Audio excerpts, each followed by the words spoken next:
global warming may not be as a result of pollution. It may just be the Earth returning to its natural temperature with its proximity to the sun. It may be that the Earth is just always been a hot Earth. It's just that when we come along, we suffered 2 comet strikes that reduced the temperature of the Earth, blocking out the sun. As in the Yucatan Peninsula strike, 66 million years ago, it wiped out the megafauna. The megafauna was flourishing then.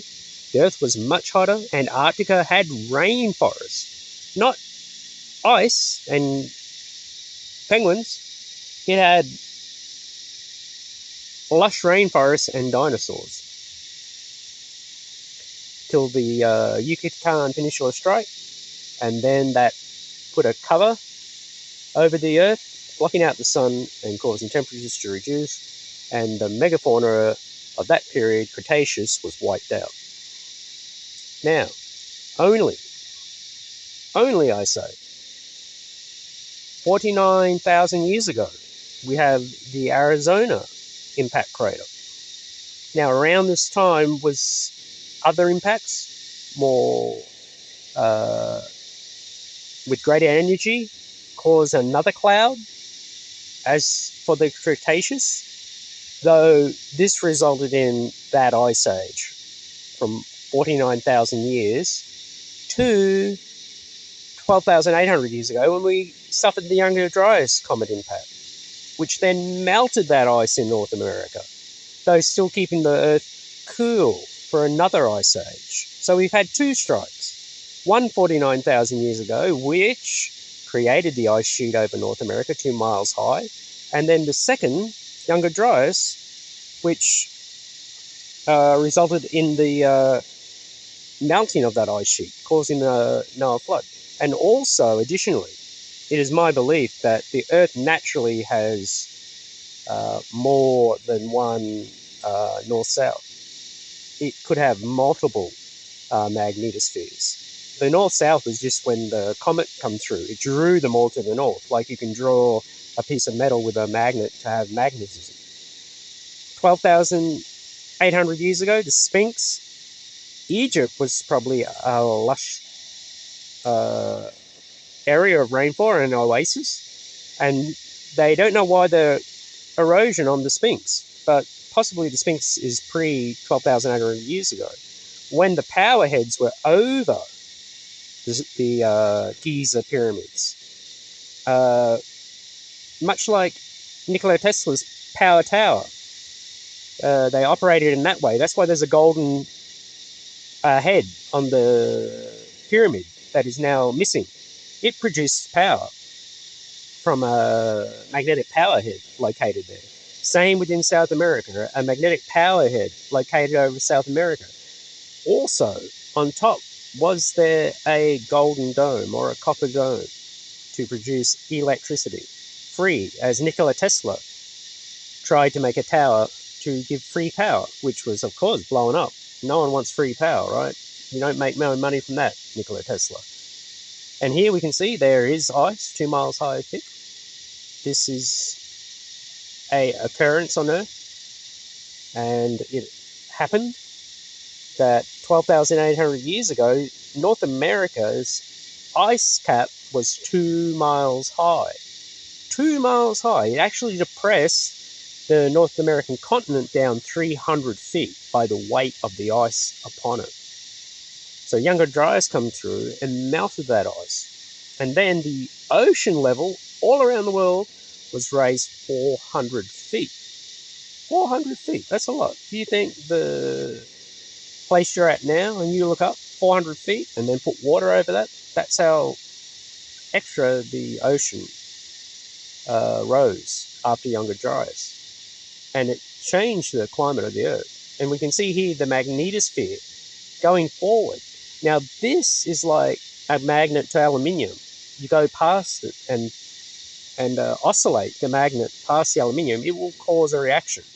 And these comets are made, if not ferric, of nickel, and they're certainly metallic, but the oscillation will cause them to hone in towards the Earth and crash into the Earth. And there's a 12,500 year period for these comet strikes because of this oscillation, this zoning in with the magnetosphere. And we can see here the tail of the comet. It's very bright and very colourful. Now, as seen from the south continent, Gondwanaland, as seen from Australia, that comet would have passed overhead. And is this the occurrence of the rainbow serpent? This comet tail passing overhead with many colourful lights.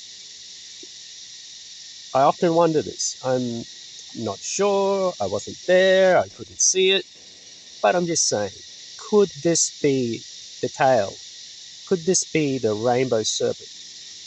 Europe then, of course, from 49,000 years to 12,800 years, the North America had 2 mile high ice. Ireland had 1 mile high ice. You can see there's a disparity going from North America to the west to Ireland, that the ice was significantly higher over North America, possibly because the greatest blockage of the sun was over North America, because there was a comet strike 49,000 years ago. And then when Younger Dryas come 12,800 years ago, striking over Iceland, it melted that ice sheet, which gave the flood of Noah, as recorded in the Bible, and the Epic of Gilgamesh. and this all occurred 12,800 years ago. And they find that mechanical navigation device in the sea there, in the Mediterranean.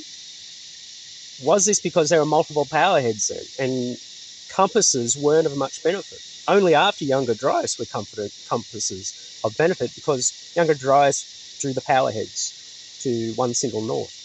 And of course, before Younger Dryas, people were hunting the woolly mammoth. We know this. It's there in archaeological evidence. Even the little baby woolly mammoth that was following his mama, right? He is still in the permafrost and so fresh that his meat could be cooked and eaten. This is how recent it was, and how quickly the Siberia, because of the strike there over Iceland, froze again because of the umbrella of debris that blocked the sun. The people there, the Neanderthals, you can see that they were hunting these woolly mammoth because look at his skull structure. It's to harden himself against blows, possibly of those tusks of those woolly mammoth. Because certainly, if you got struck by that, you would want to, you want to have that kind of forehead to protect you from the woolly mammoth's tusk. Much like as if you, say, got hit with a lump of wood on the head quite often. That would protect you, like sloped armor on a tank. Where you can see that after Younger Dryas, it was the effect that we all had to come together, and we all had to coexist with each other, because there was not much food. And you can see today in the beautiful Asiatic people, the narrowing of the eyes to keep the sun out off the glacier reflection, and the high frontal lobe. So we are friendly and look after each other. This is my opinion. And in 2012, where 1,500 years, the 12,500 years, a cycle of 25,000 years, you can see the comet is drawing back in again from this area in the asteroid belt. And it comes through in 2013 over Russia again. And in 1901, you had another comet strike that wiped out large areas of forests there in Russia. And this is just 1901, 2013. It's a small scale in 25,000 years, but look how it's drawing these comets in. It's drawing these comets in. And it only would take one of significant size to create great damage again. And you can see, look, here's the comet here. This is what it done in Russia of 2013.